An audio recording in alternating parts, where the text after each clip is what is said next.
Whenever the Eucharist becomes the focus of discussion in the Catholic world, we should rejoice, for as we've been told so many times, it is the source and summit of the Catholic faith.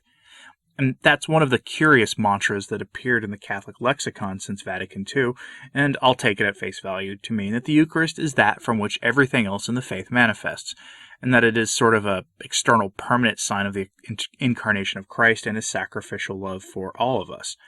So when the Eucharist is in the news, we should rejoice. But it isn't in the news for any positive reason this time. We have stories today about the Eucharist, the lack of belief in the real presence of our blessed Lord in the sacrament, and the debate among the bishops about something they're calling eucharistic coherence, a phrase which sounds like it has more than one meaning. So reflect on your state and consider whether, if the Eucharist were presented before you right now, if you could receive faithfully as we go over these articles in what is surely a nice break from talk about the future of the traditional liturgy, or rumors of Francis' supposed imminent retirement. Let's begin with the good news first before we dive into the otherwise useless U.S. Conference of Catholic Bishops, who I'll remind you are a body with no historical canonical standing.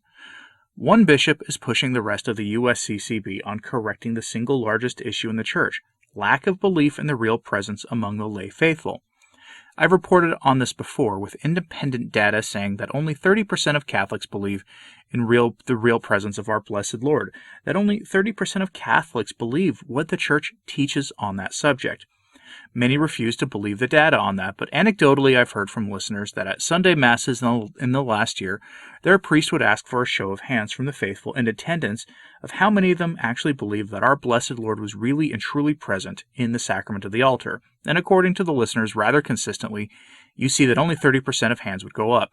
Now these are folks who attend the Novus Ordo, not traditional Latin Mass, which that same data says 98% of those folks believe in the real presence. Something to let marinate in your mind on for a while. Of course, these are all anecdotes, so I suppose you could take those stories with a grain of salt. But one bishop is taking it rather seriously, and that's Archbishop Salvatore Cordileone of San Francisco, who has taken some courageous public stances in the past on issues that are of a, shall we say, particularly San Francisco and James Martin variety. He rarely makes headlines, but when he does, it's usually for good reasons, so keep the good Archbishop in your prayers. Our story comes from the National Catholic Register, which is the online print arm of EWTN. Headline: Archbishop Cordileone: we need major effort to re-catechize Catholics on the Eucharist. At their upcoming virtual spring meeting, the U.S. bishops are scheduled to deliberate and decide on whether to begin drafting a document on Eucharistic coherence. And there's that phrase, Eucharistic coherence. Remember that terminology because we'll be hearing an awful lot of it in the coming weeks. But into the story we go. The Archbishop of San Francisco said last week there must be a major effort to re-catechize Catholics on the Eucharist and worthiness to receive communion. In an interview which aired on Thursday, Archbishop Salvatore Cordileone of San Francisco said that the matter of Eucharistic coherence applies to all Catholics, not just Catholics in the public eye. The bishops are scheduled to discuss the topic at their upcoming spring meeting from June 16th to the 18th, and vote on whether or not to begin drafting a teaching document on the Eucharist. The Archbishop goes on and says that this has been a document that has been a point of discussion for 20 years, which is astonishing and kind of sad that there has been that much resistance to providing coherent teaching on the Eucharist and the state of its reception in America. But then again, this document will touch on Catholics in the public eye who support Moloch, as I call an umbrella of topics, and that has been a problem in America for about 50 years or more. So the bishops taking their sweet time to address it isn't all that surprising. As they say, the wheels in the church move slowly. Archbishop Cordileone gets to the heart of the matter. And I remember as a new bishop this issue coming up, and the realization that the problem is our people don't understand what the act of communion really means, in that sense of worthiness to receive Holy Communion, he said. So certainly Eucharistic coherence applies to every single Catholic, Cordileone said. Catholics prominent in public life have an additional responsibility in terms of the public witness that they give, he added. But it applies to all Catholics, so we need to have a very major effort in re-catechizing our people about this. End quote. That's 100% true.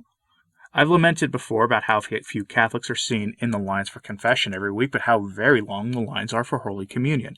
Either we are a generation of saints, or, much more likely, most Catholics don't understand what the Eucharist is and what it means to worthily receive the sacrament. This requires, that term again, Eucharistic coherence. And the final thing from that article that I'll reference is a definition for Eucharistic coherence.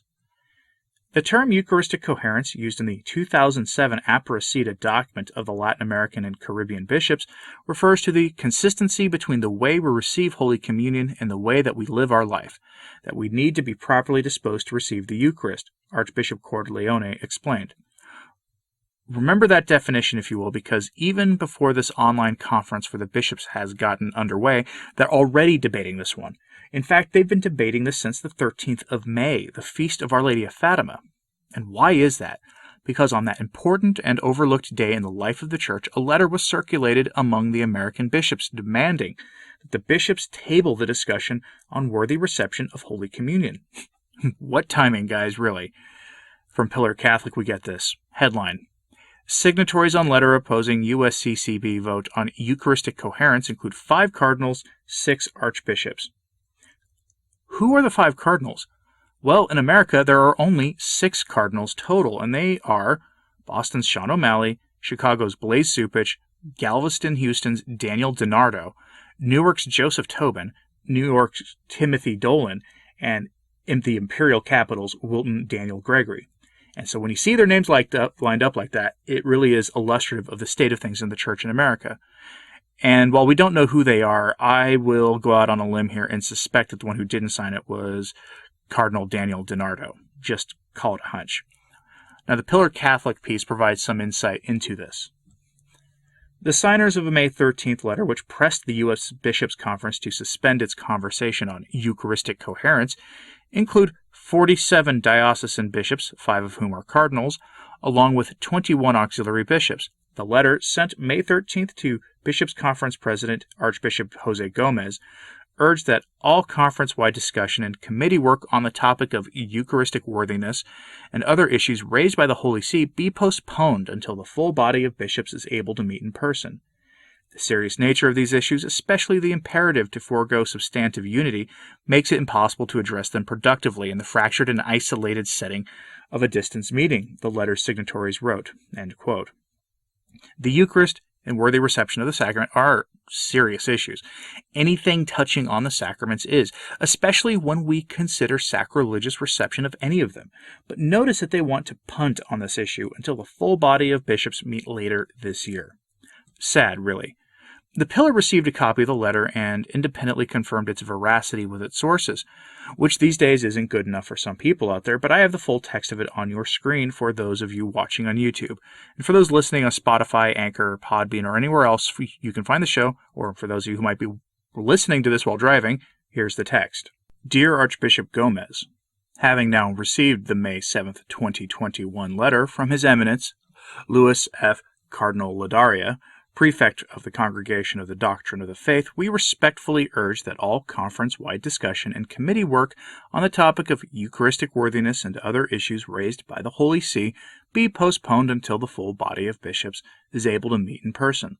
The serious nature of these issues, especially the imperative to forge substantive unity, makes it impossible to address them productively in the fractured and isolated setting of a distance meeting. The high standard of consensus among ourselves and of maintaining unity with the Holy See and the Universal Church as set forth by Cardinal Ladaria is far from being achieved in the present moment. Moreover, as the prefect's sound and theological and pastoral advice opens a new path for moving forward, we should take this opportunity to re-envision the best collegial structure for achieving that. We strongly urge that the bishops gather in person regionally or by province to discuss the Cardinal Ladaria letter before the September Administrative Committee meeting before any other conference or committee work continues on this matter. We ask that you share this letter with the Administrative Committee. Please know that we address this letter as a private correspondence for you to share with whomever you think beneficial. Assuring you of our prayerful and fraternal best wishes, we remain sincerely yours in Christ. And then, as you can see, it's actually cut off without the bishops' names who signed this.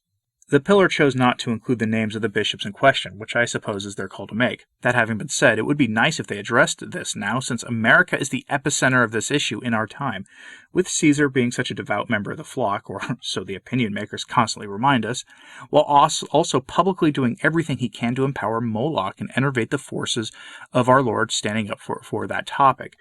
But since the USCCB is practically a secular organization these days, they're reticent to address this topic, and it makes sense, doesn't it? Especially when the Church receives ambiguous statements like the one Francis made a few days ago on the Eucharist and worthy reception of the sacrament. From our Sunday Visitor, we get this. Headline: Eucharist is bread of sinners, not reward for saints, Pope says. That's an objectively true statement as long as we understand that we must be in a state of grace when we receive the sacrament. What does the presumed pontiff say on the matter? People's hearts in the entire Church must be wide open to wonder and devotion to Christ and ready to embrace everyone, sinner and saint alike, Pope Francis said. The Church of the perfect and pure is a room where there isn't a place for anyone. The Church with open doors that celebrates around Christ is, on the other hand, a large hall where everyone, the righteous and sinners, can enter, the Pope said in his homily during Mass June 6 to mark the feast of the body and blood of Christ. I'm going to interject here. The feast name is the Feast of Corpus Christi.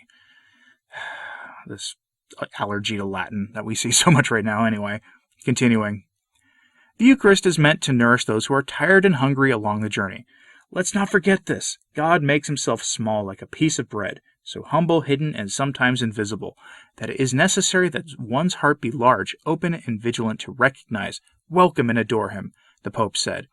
Instead, if our heart is less like a large room and more like a storage closet where we regretfully keep old things, like an attic where we have long stored away our enthusiasm and dreams, like a cramped and dark room where we live alone, with ourselves, our problems, and bitterness, he said, then it will be impossible to recognize the silent and humble presence of God. End quote. I'm actually sensing a little bit of a dig at the traditionalist movement in Francis's statement, but so be it. He does go on to say that we must meet people with arms wide open and all of that. It's the usual talk of Francis that is on the surface true enough, but in the context of this discussion is rather interesting. And it's not a coincidence at all, since the discussion of Eucharistic coherence is going to be the topic in the Church for the next couple of weeks. All eyes are on the Church in America during this, including and especially those in the Holy See. In closing, I'll say this. The Aparecida document where the term Eucharistic coherence originates from happened in Argentina in 2007. Pope Benedict XVI presided, and Cardinal Bergoglio was the key local figure there, and he frankly said all the right things on the topic, so we'll have to wait and see what his role is in all of this. But that was before then Cardinal Bergoglio was a central player and friend of the Leviathan, so the context is pretty different now, and I won't hold my breath on this getting resolved properly, since the American Cardinals are nearly unanimous in not being on board with this whole proposed document. Just look at the players and you can see that much. But I want to know your opinion on this, so let me know in the comments section, and like, subscribe, and hit that bell if you haven't, so you don't miss a beat. As always, pray for the Church. I'm Anthony Stine. Ave Maria.